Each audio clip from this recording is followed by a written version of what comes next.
Do you accept your comments that you've been called a racist from your party? Oh, I've got a phone call to make. Has your party got a racist problem, Mr. Anderson? A sudden phone call to make. Lee Anderson's only interview was with GB News, where he's a paid presenter. Why won't you apologise to the people you've hurt for your comments? He's still refusing to apologise for saying Islamists had got control of the London Mayor Sadiq Khan. He said the wording was clumsy, but in a statement also issued through GB News, when you think you are right, you should never apologise, because to do so would be a sign of weakness. Now, this is the first time there's ever been a cabinet in East Yorkshire. The Prime Minister convened a cabinet meeting on a factory floor. He suspended Lee Anderson from the party whip last week, but today was refusing to call his remarks what many others did. The words of Lee Anderson, would you regard them as Islamophobic?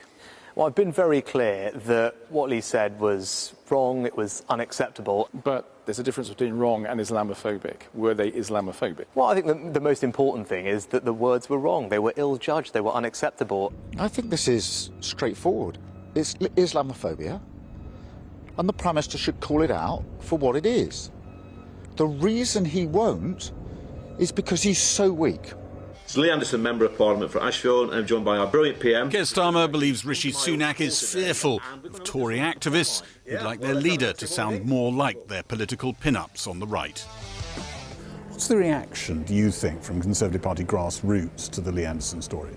I think there's an element of concern about it, but I think in terms of the key issue, I think there's real concern amongst the Conservative grassroots and actually millions of people across the country when it comes to the threat posed by radical Islam.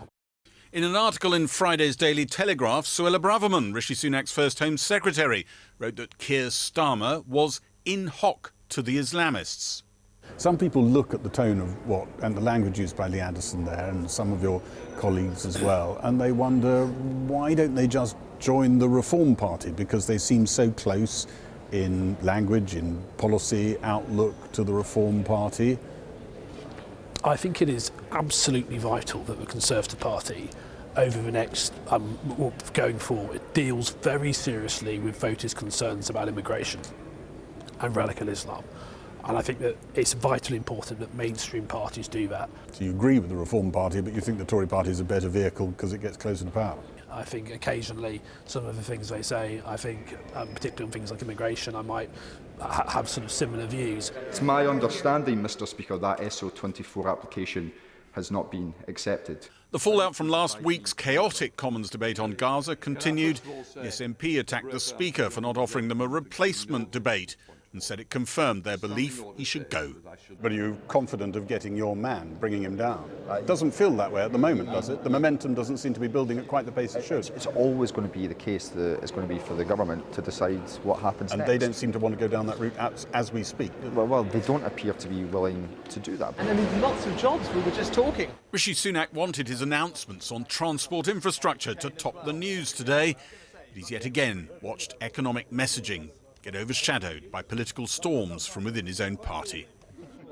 Gary Gibbon, so what does the subject of Lee Anderson's comments make of all this? Here's what the Mayor of London, Sadiq Khan, said when I asked him for his reaction to the Prime Minister's handling of the situation.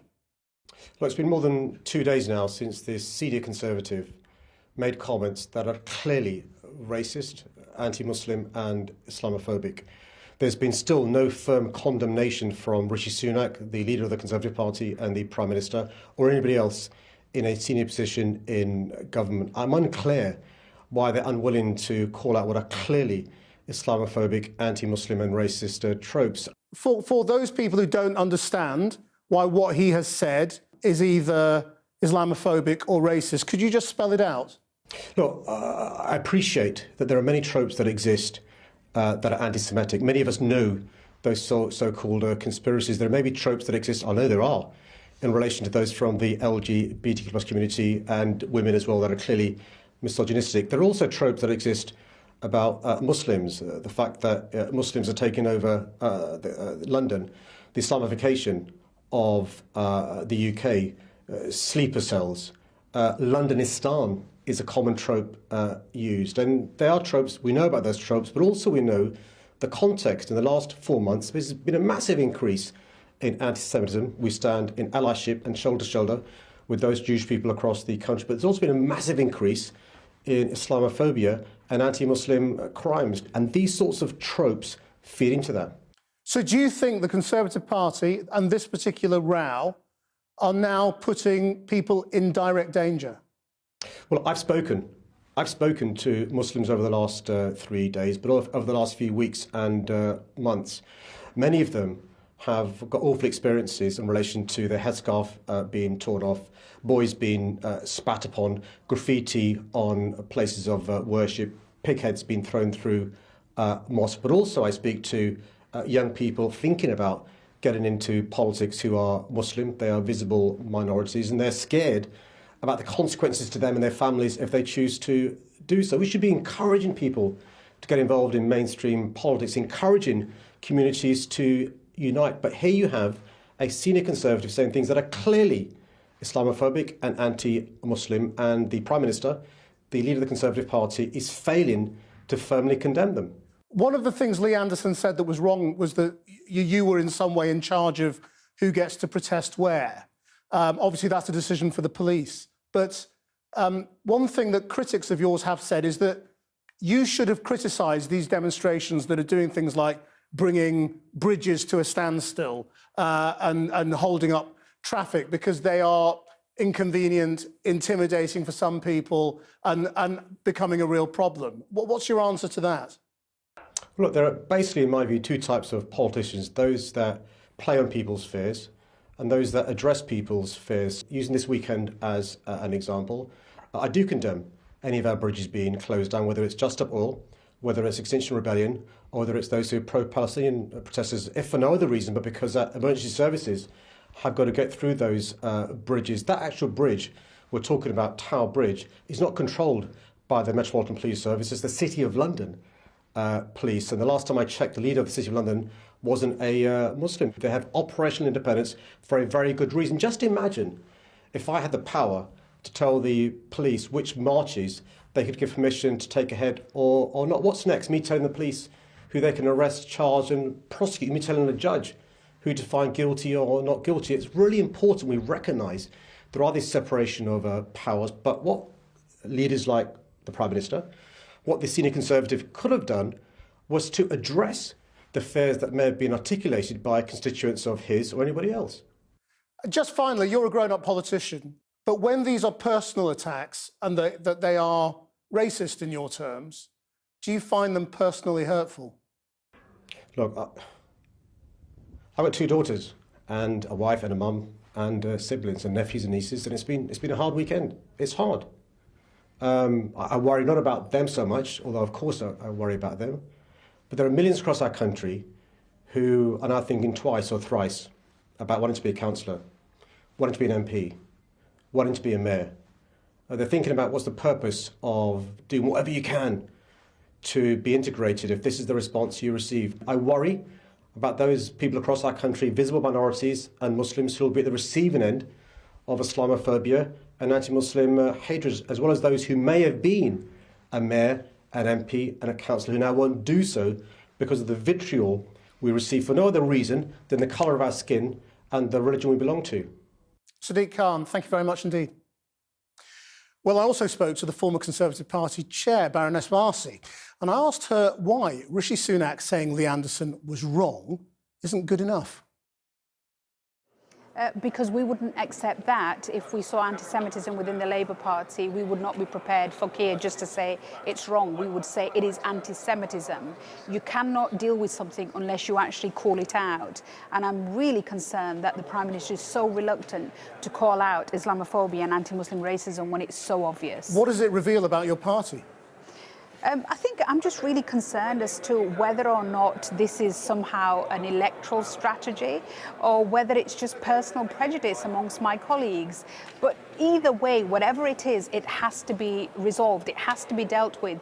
We cannot have a community of over 4 million being stigmatised and stereotyped and targeted in this way.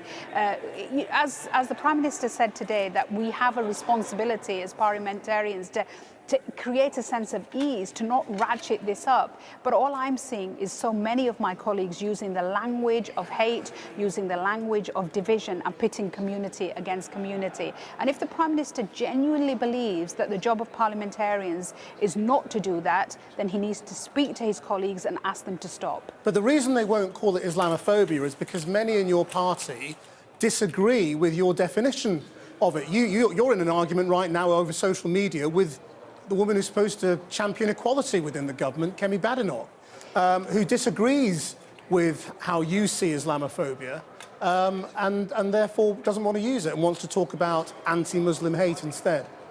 You know, Krishnan, there was a time when the Labour Party spent many months arguing about the term anti-Semitism, arguing about the definition of anti-Semitism, whether or not they would adopt the definition of anti-Semitism. And in the end, kicking and screaming, they were brought to the table and they had to deal with the issue of anti-Semitism. It seems like my party has learnt nothing. The definition, the agreed definition of Islamophobia, which has actually been adopted by every political party in this country, including the Conservative Party in Scotland, has only not been adopted by the Conservatives in Westminster. And lo and behold, which is the party which is mired in allegations of Islamophobia? The Conservative Party in Westminster. You know, it is really just because they're trying to protect self-interest. They know the extent of the problem within our own ranks, and they genuinely believe that if they were to adopt this definition, then it would mean so many of the colleagues that are currently getting away with anti-Muslim racism wouldn't be allowed to do so. I mean, there's another controversy over one of your colleagues, Paul Scully, who wanted to be Mayor of London,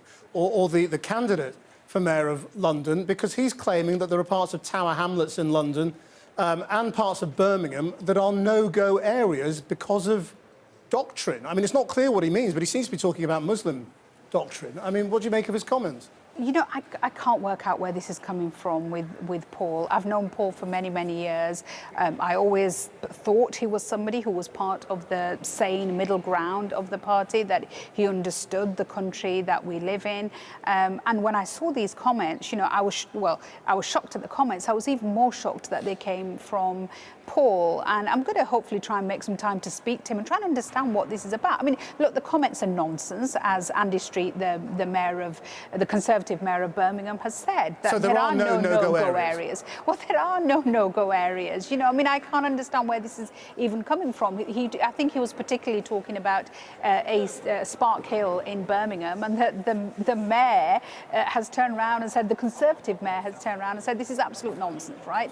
Come out, and these members of Parliament need to come out and see what's going on in the real world. The Member of Parliament, Jess Phillips, I think, has spoken out and said this is absolute nonsense. Go out and go into these areas. And, you know, for me, this is just more division, more ratcheting up the hate, and it's unnecessary, and it's got to stop. I mean, Theresa May once warned the party about being the nasty party. I mean, is this now looking like not just nasty, but racist, Islamophobic, hateful party?